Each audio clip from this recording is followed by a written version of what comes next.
It's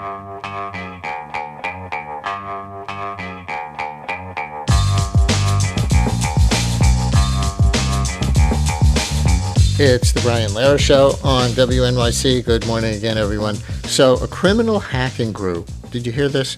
Recently broke into Madison Square Garden's computer systems and dumped roughly 45 gigabytes of data online. Inside the leaked files, the tech news site Wired found an internal database in which the Garden had quietly assigned risk scores to hundreds of its own celebrity guests.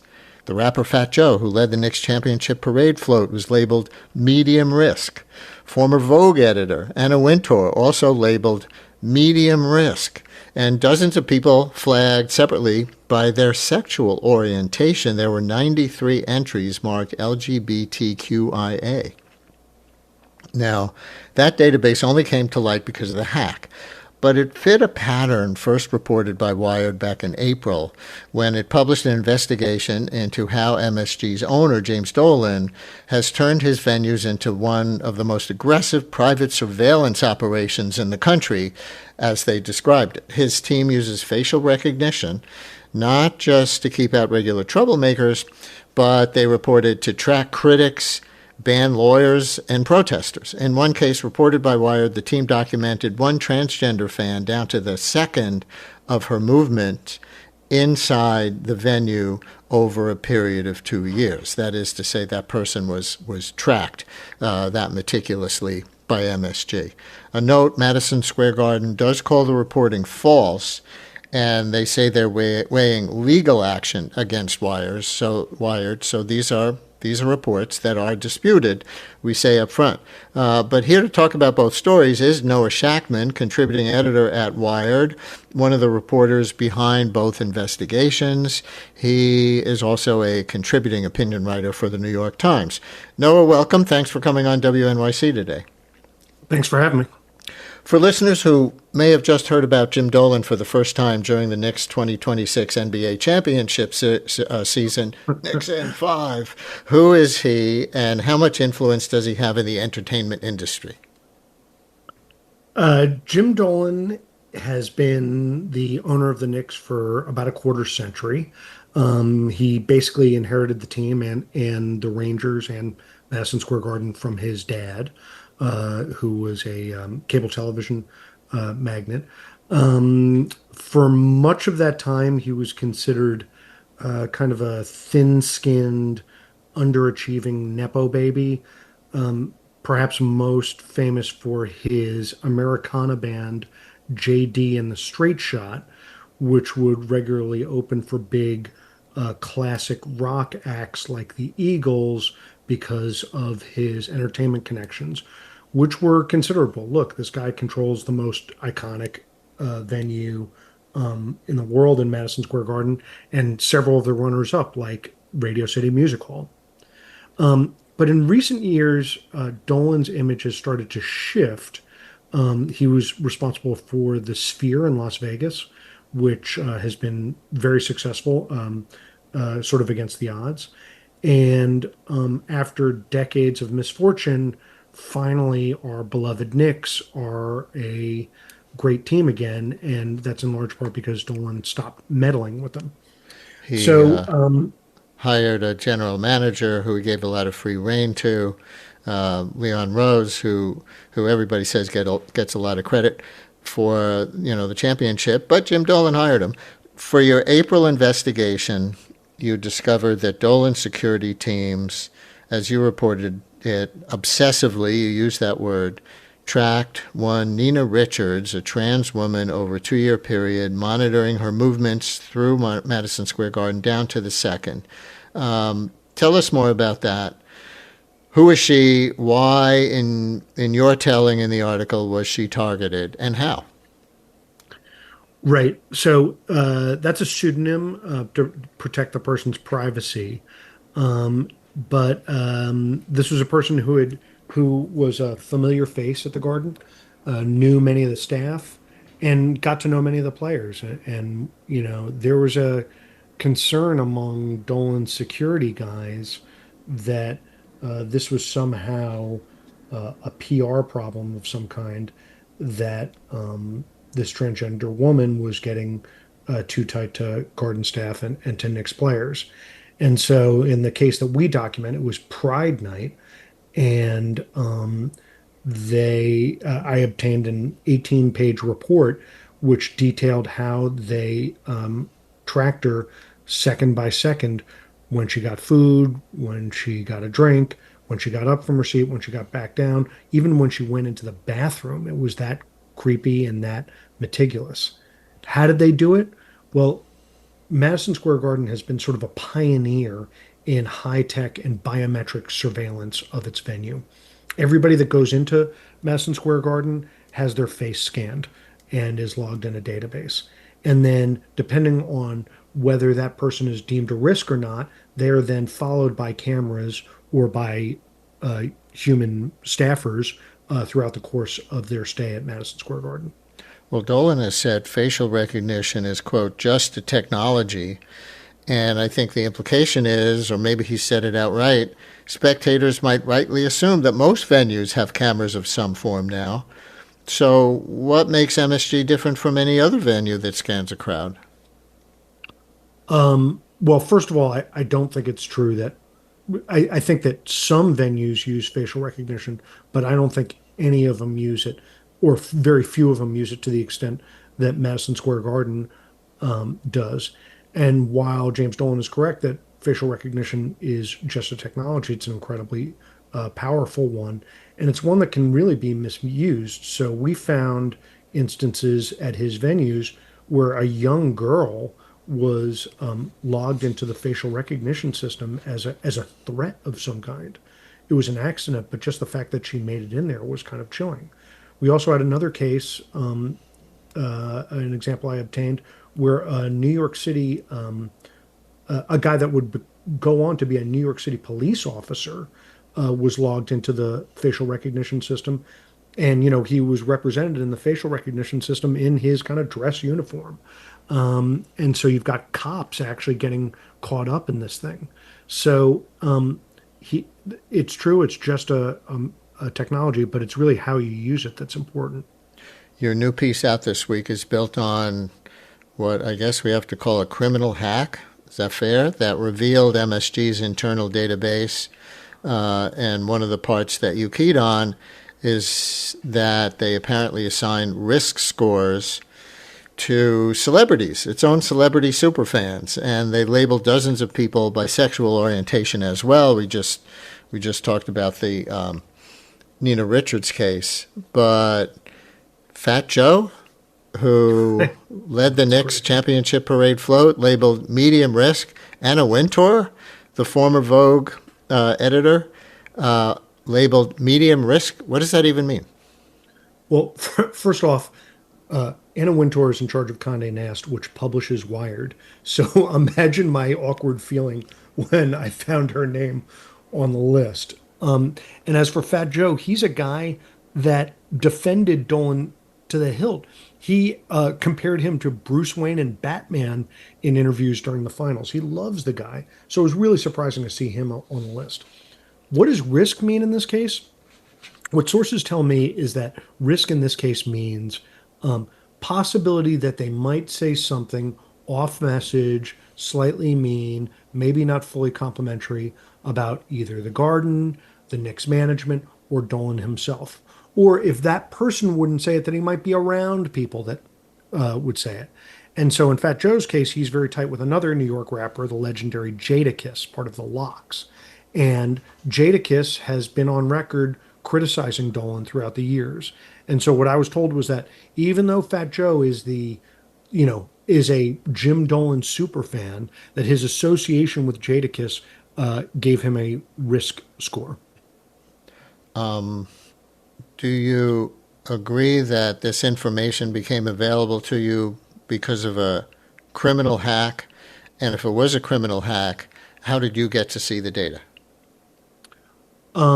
It certainly was a hack, and this hacker collective, Shiny Hunters, has been members of it have been charged in the U.S. and elsewhere before. How I got it is they posted it to a basically a dark website, and I was able to uh, obtain the information that way. Um, it's not just celebrities in this data leak, as I No, it's understand not. it from your article. It's also public officials. Can you name any of those names? Yeah, well, first of all, they're in there twice in some ways. Every New York City public official is in this talent database, this group of 39,000 VIPs. And actually, a lot of them have very detailed descriptions about their politics. All of the ones that were supported by Madison Square Garden's political action committee are flagged as being special. So there are those people. Then in a separate database that sort of adjudicates customer complaints, and I was surprised to find Jessica Tisch, the New York City Police Commissioner, where they ran a risk assessment on her when she was in the sanitation department. When she was running the sanitation department, they ran a risk assessment on this, pretty well-known New York City public official. Not only that, in the database was her former home address, her personal cell phone number, her personal email. And so, unfortunately, we've got a situation now where, because Madison Square Garden sort of kept this information, kept it lying around, hackers dumped it out onto the dark web. Is any of this partisan? At the Knicks parade or at the ceremony at City Hall at the end of the parade, Mamdani gave a speech, then James Dolan gave a speech, and he seemed to take a few shots at Mamdani. Indirect, but people who knew all the words and what they meant, decoded them as shots against Mamdani in the speech that he had just given. So is any of this partisan?